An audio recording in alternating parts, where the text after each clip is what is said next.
हुकूमत के खिलाफ तहरीके अदम एतमाद की कोशिशें। साबिक सदर आसिफ जरदारी और मौलाना फजल रहमान के दरमियान आज अहम मुलाकात होगी।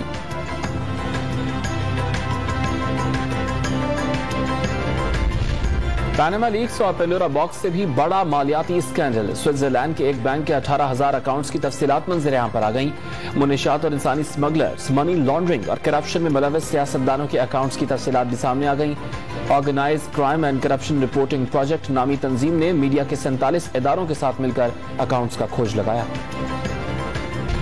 कोरोना केसेस और शरह में नुमाया कमी। 1360 अफराद में वायरस की तस्दीक। 3.26% टेस्ट मुस्बत आए। 24 घंटे के दौरान 31 मरीज जान बहक। इस्लामाबाद की अदालतों में पुराने औकात कार बहाल। तमाम केसेस की समाअत की जाएगी।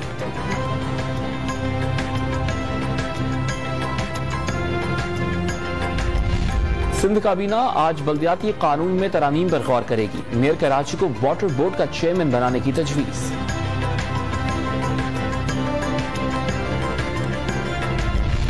सीनियर सहाफी मोहसिन जमील बेग के खिलाफ दर्ज 2 मुकदमात के खिराज की दरखास्तों पर समाअत आज होगी। इस्लामाबाद हाईकोर्ट ने डिस्ट्रिक्ट मैजिस्ट्रेट और IG इस्लामाबाद से रिपोर्ट तलब कर ली।